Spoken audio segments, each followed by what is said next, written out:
Taste the Daily.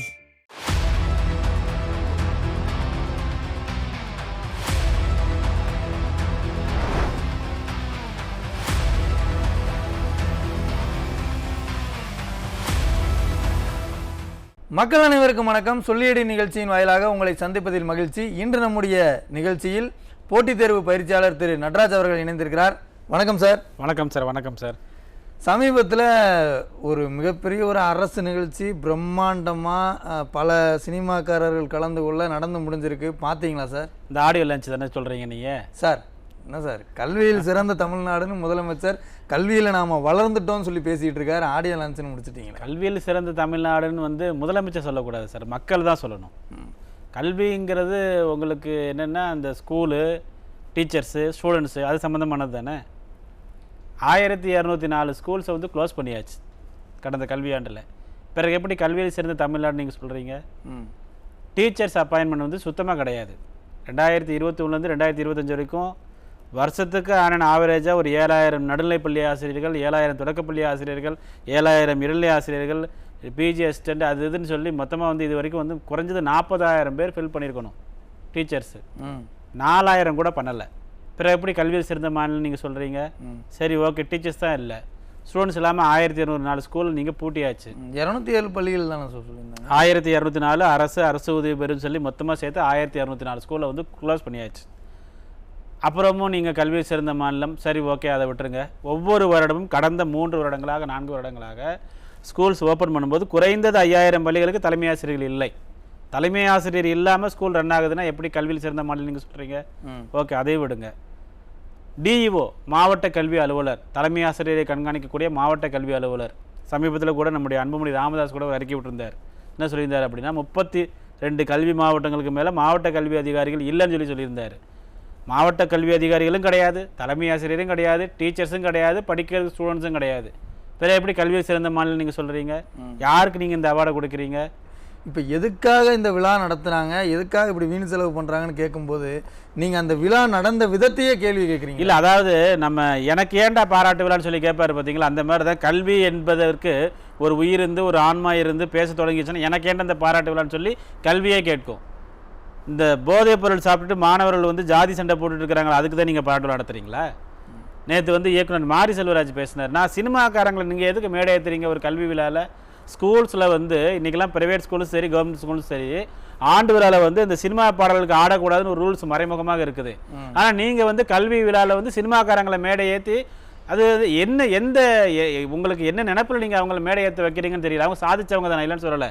Vasudevan சொல்லி மதுரை காமராஜர் பல்கலைக்கழகத்தில் ஒரு கெமிஸ்ட்ரி ப்ரொஃபஸரு ஒரு 2 நாளாக சோசியல் மீடியாவில் அவரை பற்றி வருது. அவர் பார்த்தீங்க அப்படின்னா ஒரு 1,00,000 கிலோமீட்டர் பிளாஸ்டிக் யூஸ் பண்ண பிளாஸ்டிக் வச்சு 1,00,000 கிலோமீட்டர் ரோடு போட்டிருக்கிறாரு இந்தியா ஃபுல்லாக. பத்மஸ்ரீ அவார்டு வாங்கியிருக்கிறாரு. அவரை விடுங்க, அவர் ஒரு பிராமணர்னு நினைக்கிறார், அவர் நீங்கள் கூப்பிட மாட்டீங்க, அவர் விடுங்க. உங்களுடைய சந்துரு இருக்காரு, அவரை வச்சு நீங்கள் என்ன பண்ணீங்க, ஒரு கமிட்டி ஜாதி மோதல் ஏற்படக்கூடாதுன்னு சொல்லி ஒரு கமிட்டி போட்டு அவர் தலைமையில் எல்லாம் பண்ணீங்கல்ல, அவரை மேடை ஏற்றி நீங்கள் சிறப்பிச்சிருக்கலாமே சார். அவர்கிட்ட இல்லாத ஒரு பக்குவமா, அவர்கிட்ட இல்லாத ஒரு அறிவா மாரி செல்வராஜ் சிவகார்த்திகேயன் இருக்குது.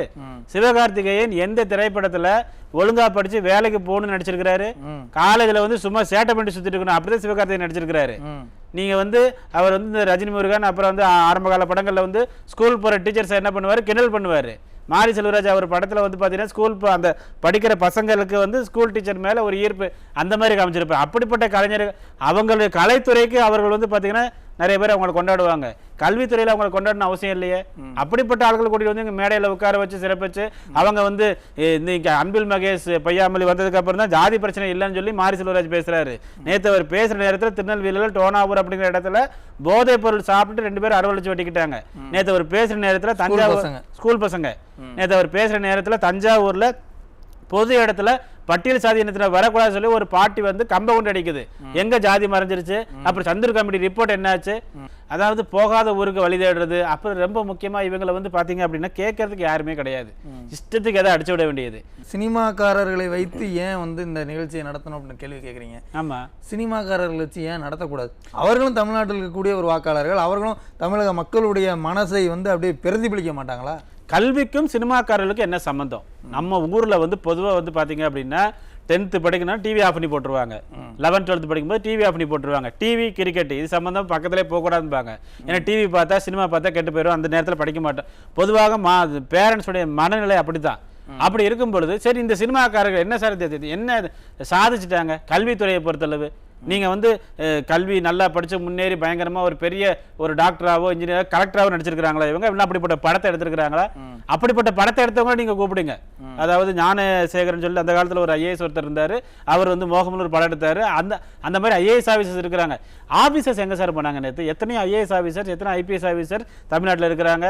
மிகப்பெரிய வந்து ஒரு பெரிய ஆளுமைகள் இருக்கிறாங்க தமிழ்நாட்டில். ரகுராம் ராஜன் இருக்கிறாரு, நோபல் பரிசு பெற்றவங்க இருக்கிறாங்க. இந்தியாவில் வந்து பார்த்தீங்கன்னா கணிதத்தில் வந்து மிகப்பெரிய ஒரு ஆளுமை யார்? ராமானுஜன் தமிழ்நாட்டுக்காரரு. வேதியியல் மிகப்பெரிய ஆளுமை யார்? வெங்கட்ராமன் ராமகிருஷ்ணன் தமிழ்நாட்டுக்காரரு. அறிவியல் மிகப்பெரிய ஆளுமை யார்? முக்கியமாக நம்முடைய இவர் MS சுவாமிநாதன் இருக்கிறாரு. எல்லா துறையிலும் நம்ம தான் சார் இருக்கிறோம். மிகப்பெரிய ஆளுமைகளை கல்வியில் அனைத்து சப்ஜெக்டில் வச்சுக்கிட்டு அவங்க யாரையும் கூப்பிடாம சினிமாக்காரங்களை கூப்பிட்டு நீங்கள் அந்த 18-19 வயசு படிக்கிற பிள்ளைங்க வந்து பார்த்தீங்கன்னா சினிமாக்காரங்களை பார்த்து எல்லாரும் கைதட்டுறாங்க. சரி ஓகே, சரி ஒருவேளை முதல்வர் வந்து சொல்லி பார்த்தார், அரசு அதிகாரிகளை வைத்து சொல்லி பார்த்தார், அமைச்சர்களை வச்சு சொல்லி பார்த்தார், இவங்க யாருமே சொல்லி மக்கள் நம்பலைன்றதால சினிமாக்காரர்கள் அழைத்து வந்து ஒரு விழா நடத்தணும்னா எல்லாரும் பார்ப்பாங்க. இல்லை மக்கள் நம்பலன்னு சொல்றீங்க, அப்போ நீங்க எல்லாத்தையும் கூட்டிட்டு வந்து நடத்தினது எல்லாம் வந்து பொய்யா போச்சு. அப்புறம் எப்படி கல்வி சிறந்த மாநிலமா இருக்கும்? இல்லை மக்களை பார்க்க வைப்பதற்காக ஒரு ஷோ நடத்திருக்காங்களா?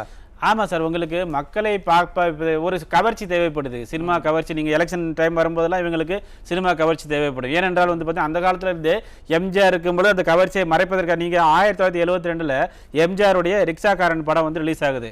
1972 வந்து பார்த்தீங்கன்னா கலைஞர் வந்து முதல்வராக எல்லாருக்கும் ரிக்ஷா வந்து கொடுக்குறாரு. அதாவது இந்த ரிக்ஷாக்காரனுங்கிற இமேஜ் வந்து அந்த ரிக்ஷாக்காரன் அப்படிங்கிற ஒரு விஷயம் அவங்களுடைய பற்று எம்ஜிஆர் மேலே போயிடக்கூடாது, அதுக்காக அவங்க அப்படி பண்ணுவாங்க. ஸோ அப்படி இருக்கும் பொழுது அப்புறம் ரஜினிகாந்தை பொறுத்தளவு அவர் அரசியலுக்கு வராமல் தடுத்தது யாருன்னு சொல்லி கேட்டிங்கன்னா கலைஞர் மூப்பனார் அவங்களாம் வந்து ஒரு கூட்டணி வைக்கும் பொழுது என்ன ஆயிடுச்சுன்னா ரஜினிகாந்த் வந்து சப்போர்ட் மட்டும் பண்ணுங்க, கடைசி வரைக்கும் ரஜினிகாந்த் அரசியலுக்கு வரவிடாம பண்ணாங்க. இப்போ அந்த சினிமா மேலே இருக்கிற கவர்ச்சி எங்களுக்கு வேணும். ஏன்னா உதயநிதி மிகப்பெரிய உச்சநட்சத்திரம் தானே, உதயநிதி மிகப்பெரிய உச்சநட்சத்திரமா இருந்து சொல்றீங்களா இல்ல கிண்டலுக்காக? நான் கிண்டலுக்கு சொல்லல சார், நான் சீரியஸா தான் சொல்றேன். KN நேரு பேசுறதை சீரியஸா சொல்றேன். சாரி, மா சுப்பிரமணியன் அவர்கள் சொன்னதை சீரியஸா சொல்றேன். சைதாப்பேட்டையில வந்து ஒரு ஹாஸ்பிட்டல் ஓபன் பண்றாங்க, மக்கள் நல திட்டம். அதுல வந்து மா சுப்பிரமணியன் அவர்கள் சொன்னது திரைத்துறையில் உச்ச நட்சத்திரமாக இருக்கும் பொழுது அதை உதறிவிட்டு அரசியலுக்கு வந்தவர் நம்முடைய உதயநிதி ஸ்டாலின் அப்படின்னு மா சுப்பிரமணியன் சொல்றாரு. அப்படி உச்ச நட்சத்திரத்துல நீங்க வச்சிருக்கும் பொழுது எதற்கு மாரி செல்வராஜ், அப்புறம் வந்து ஞானவேல், அப்புறம் வந்து நம்முடைய சிவகார்த்திகேயன், இவங்களாம் உங்களுக்கு எதுக்கு தேவையில்லை. அதுல இன்னொரு முக்கியமான விஷயம் என்னன்னா, இவங்க யாரும் அவங்க துறையில எந்த அளவுக்கு உயர்ந்திருக்கிறாங்க, எப்படி கஷ்டப்பட்டு வந்தாங்க, அதையெல்லாம் நீங்க பேச விடல. காலை உணவு திட்டம் நல்லா இருந்துச்சு, எல்லாம் வந்த எல்லாரும் திட்டங்களை தான் புகழ்ந்து பேசினாங்க. ரெண்டு திட்டங்கள் தான் சார் எல்லாருமே சொல்றது. முதல்வர்கள் ஆரம்பிச்சு, அமைச்சர்கள் ஆரம்பிச்சு, கெஸ்ட்ல ஆரம்பிச்சு எல்லாருமே சொல்றது காலையில சாப்பாடு போட்டோம் 1000 ரூபாய் பணம் கொடுத்தோம், காலையில சாப்பாடு போட்டோம் 1000 ரூபாய் பணம் கொடுத்தோம். இதை தாண்டி தமிழகம் கல்வியில் வளர்ந்ததுக்கு காரணமாக பல திட்டங்கள் இருக்கு. கண்டிப்பா அது எதையுமே அவர்கள் பேசலை. நம்ம இடஒதுக்கீடை நம்ம எப்படி சாதிச்சோங்கிறத பற்றி பேசலை. எதுவுமே இல்லாமல் வெறுமனே ஸ்டாலின் அவர்களையும் அவருடைய மகன் உதயநிதி அவர்களையும் புகழ்ந்து பேசுவதற்கான ஒரு நிகழ்வாக மட்டுமே இது அமைஞ்சிருக்கு. இந்த நிகழ்வுக்காக பல கோடி ரூபா பணம் எவ்வளோ செலவு பண்ணியிருக்காங்க அப்படின்றதுல விளம்பரம் எல்லாம் உட்பட இப்படி மக்கள் பணம் வீணடிக்கப்படுறத எப்படி பார்க்குறீங்க? இல்லை சார், சாப்பாடு போடுற திட்டத்தை வந்து முதல் கிரெடிட் வந்து யாருக்கு போகணும் அப்படின்னா தியாகராஜ செட்டியாருக்கு தான் போகணும். 1920 நீதி கட்சி வரலாற்றில் வந்து நம்முடைய தீநகரில் முதல்ல அவர் சாப்பாடு போட்டார். அப்புறம் மதிய உணவுன்னு சொல்லி காமராஜர் கொடுத்தாரு, அப்புறம் சத்துணவுன்னு சொல்லி எம்ஜிஆர் கொடுத்தாரு. ஸோ இவங்க 3 பேர் தான் அந்த கிரெடிட். அதுக்கப்புறம் தான் அடுத்தடுத்து வர வந்து எல்லாருமே கொஞ்சம் கொஞ்சமாக பண்ணாங்க. அப்படி இருக்கும்போது அந்த கிரெடிட் வந்து இப்போது முழுவதுமாக அவங்க எடுத்துக்கிறதே வந்து மிகப்பெரிய ஒரு தப்பு ஒன்று. இன்னொன்று வந்து இது மக்களுடைய வரிப்பணத்தில் நீங்கள் இந்த ப்ரோக்ராம் நீங்கள் நடத்துறீங்க. மக்களுடைய வரிப்பணத்தில் நடத்துறதுக்கு இது வந்து நீங்கள் சினிமாக்காரங்களை கூட்டு நடத்தணும் அப்படிங்கிறது ஒரு அவசியமே கிடையாது.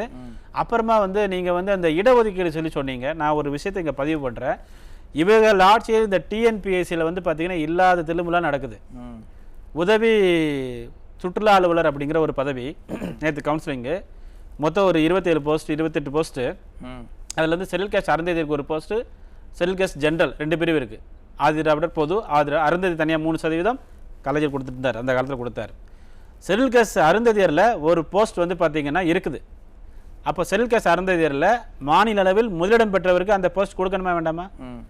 அந்த உட்பிரிவுக்கு ஒரு போஸ்ட் நிலுவையில் இருக்கும் பொழுது அதில் மாநில அளவு முதலிடம் பெற்ற ஒருத்தருக்கு அந்த போஸ்ட் கிடையாதுன்ட்டாங்க. ரிசல்ட் வந்ததுக்கப்புறம் அவர் வந்து ஒரு கஷ்டப்படுற ஒரு பையன், விஜயகுமார் அருகிலூர் பையன், அந்த அருந்ததியர் போஸ்ட்டை ஜென்ரலுக்கு கன்வெர்ட் பண்ணி விட்டுட்டு அந்த பையனை நடுத்தரில் விட்டாங்க. பதிலே சொல்ல மாட்டேங்கிறாங்க. இங்க இடஒதுக்கீடு யாரு பாதுகாக்கிறா? நீங்க பாதுகாக்கிறீங்களா? இது சம்பந்தம் முதல்வருக்கு கடிதம் எழுதியிருக்கிறாரு, துணை முதல்வருக்கு கடிதம் எழுதியிருக்கிறாரு. எந்த இதுவும் இல்லை. ஆனா நேற்று மேடையில பேசும்போது வந்து இங்கே மாணவர்களை படிக்க வைக்கிறதுக்காகவும் படித்த மாணவர்களுக்கு வேலை கிடைப்பதற்காகவும் நான் அரும்பாடுபட்டுக்கிட்டு இருக்கேன் அப்படிதானே முதலமைச்சர் பேசுறாரு. நீங்க மாணவர்களை படிக்க வைக்காம விட்டுட்டீங்கனாலே அவங்களுக்கு வேலை கிடைக்காது. நீங்க அடுத்து வேலையை உருவாக்கணும். 70 லட்சம் பேர் ஏற்கனவே உட்கார்ந்துருக்கிறான். அதனால என்ன பண்ணுவோம்னா, நம்ம வந்து அதாவது இன்னைக்கு தமிழ்நாட்டில் வந்து உண்மையை சொல்லணும் அப்படின்னா 9, 10, 11, 12ஆம் வகுப்பு படிக்கக்கூடிய மாணவ மாணவிகள் இன்க்ளூடிங் மாணவிகள் போதைப் பொருளுக்கு அடிமையாக இருக்கிறாங்க. இந்த சமூகம் வந்து ரொம்ப கெட்டு சீரழிஞ்சு போய் இருக்குது. இன்னைக்கு ஆசிரியர்கள் வந்து கிளாஸ்ல பாடம் நடத்த முடியல. ஒவ்வொரு ஸ்கூல் வாசலையும் ஒரு போலீஸ்காரங்களை நிப்பாட்ட வைக்க வேண்டிய சூழ்நிலையில நம்ம இருக்கிறோம். இது இந்த அரசாங்கத்துக்கு தெரியுமா தெரியாதா? எத்தனை மாணவர்கள் அவ்வளவு அசால்ட்டா கஞ்சா போதையை போட்டு ஸ்கூலுக்கு வர்றது போறது, எந்த நம்பிக்கையில ஒரு டீச்சர் அவங்க முன்னாடி கிளாஸ் நடத்த முடியும்? ஹெச்எம்ஆல கண்ட்ரோல் பண்ண முடியல. முக்கியமா வந்து பாத்தீங்கன்னா சென்னை போன்ற நகரங்கள்ல வந்து லேடிஸ் ஹெச்எம்ஆ இருக்கக்கூடிய நிறைய இடங்கள் அவங்களை கண்ட்ரோல் பண்ண முடியாம என்ன செய்ய தெரியாம இருக்கிறாங்க. அவங்க கட்ட பஞ்சாயத்தே நடக்குது. ஸ்கூல்ல பேரண்ட்ஸ் கூட்டிட்டு வந்து கட்ட பஞ்சாயத்தே நடக்குது. கல்வியே நடக்கல. இதுக்கு என்ன நடவடிக்கை எடுத்தார்கள் இந்த அரசாங்கம்? போதைப் பொருளை விற்கிறது ஸ்கூல் டீச்சர் ஒருத்தர் வித்திருக்கிறாரு. இப்போ போதைப் பொருள் ஆசாமி யார் நமக்கு எல்லாமே தெரியும். அதை பற்றி பேச இல்லை. அப்போ அதை நடவடிக்கை தடுப்பதற்கு இன்றைக்கெல்லாம் வந்து வெளியில் போக முடியல சார். ஸ்கூலில் வந்து பார்த்தீங்கன்னா டீச்சர்ஸ் வந்து புலம்புறாங்க, இப்படி இருக்குது. நீங்கள் வந்து 11ஆம் கிளாஸுக்கு பொது தேர்வு கிடையாதுங்கிறீங்க. எதற்கு அப்படி ஒரு தவறான ஒரு முடிவு? 11ன்னு ஒன்று படித்தா மட்டும்தான் 12ல் ஒழுங்காக படிப்பான். 11க்கு கிடையாது, அப்போ 12ல் எப்படி படிப்பீங்க? நேற்று நிறைய டாக்டர்ஸ் வந்து பேசினாங்க, அந்த பசங்களாம் பேசினாங்க. அந்த பசங்களுக்கு நான் கேட்க விரும்புகிறேன், அரசு பள்ளி மாணவர்கள் நினைக்கிறேன், அரசு பள்ளி மாணவர்கள் மாதிரி தான் தெரிஞ்சுது. அவங்களுக்கு 7.5% இடஒதுக்கீடு நீட் தேர்வில் யார் சார் வாங்கி கொடுத்தாங்க? எடப்பாடி பழனிசாமி அவர்கள் வாங்கி கொடுத்தாங்க. அப்போ எடப்பாடி பழனிசாமி அவர்களுக்கு தான் நீங்கள் நன்றி சொல்லணும். அன்னைக்கு மட்டும் எடப்பாடி பழனிசாமி அவர்கள் 2020 தேர்தல் சமயத்தில் அந்த அதாவது நம்மகிட்ட கையில் ஒரு லக்கான் இருக்குன்னு சொல்லி அதை யூஸ் பண்ணி மத்திய அரசாங்கத்திட்ட போராடி 7.5% வாங்கி கொடுக்கலன்னா இன்னைக்கு இவங்க போயிருப்பாங்களா? அந்த நன்றி வந்து இருக்கணும் சார். உண்மையிலே இந்த இடத்துல தான் எனக்கு ஒரு சந்தேகம் வருது சார். இப்போ காமராஜர் அவர்கள் மதிய உணவு கொண்டு வந்தார். ஆமாம்.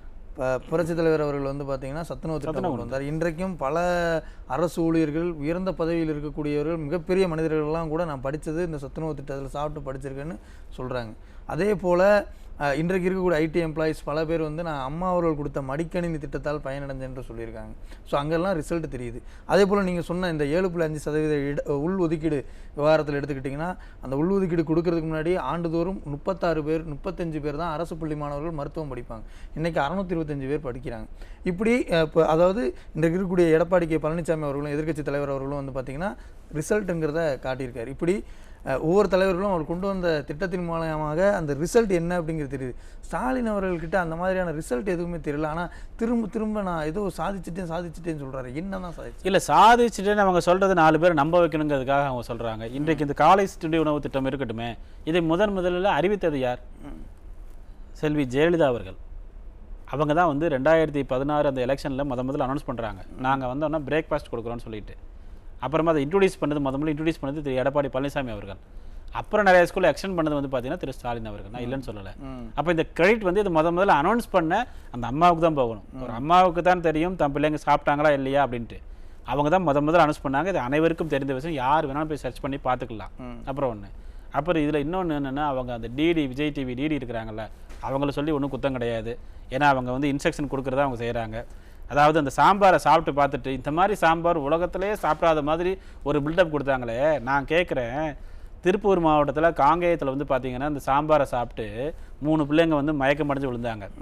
ஆரம்ப காலத்தில் 2022 இந்த கவர்மெண்ட் வந்த புதுசில் இதே மாதிரி வந்து பார்த்தீங்கன்னா மதுரை பக்கத்தில் சாம்பாரை சாப்பிட்டு ஒரு மாணவி இறந்து கூட போனாங்க.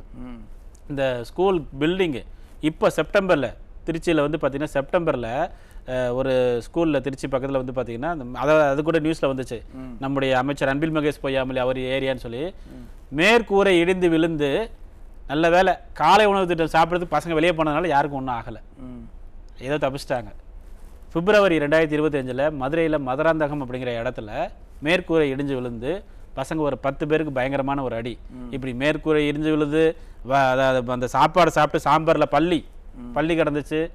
அப்போ நான் என்ன கேட்குறேன், காலை உணவு திட்டங்கிறது தரமா இல்லை, நீங்க ஸ்டேஜில் சாப்பிட்டு ஆஹா ஓஹோன்னு புகழ்ந்து மக்களை ஏமாத்தாதீங்கன்னு சொல்றேன். அதுதான் நான் சொல்ல வரேன். ஸ்கூல் புக்கும் தரம் கிடையாது, மாணவர்கள் வராமல் ஸ்கூலையும் பூட்டியாச்சு, ஆசிரியர்கள் நியமனமும் இல்லை, ஆசிரியர்கள் சம ஊதியம் கேட்டு போராட்டம் நடத்தியிருக்கிறாங்க.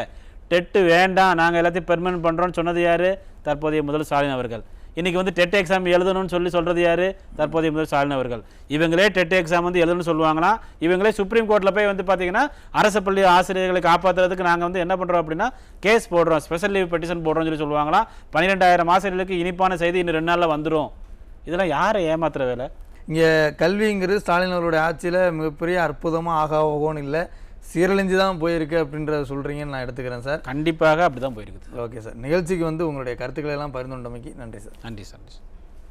நேயர்களே, மற்றொரு அமர்வில் நாம் மீண்டும் சந்திக்கலாம். நன்றி, வணக்கம்.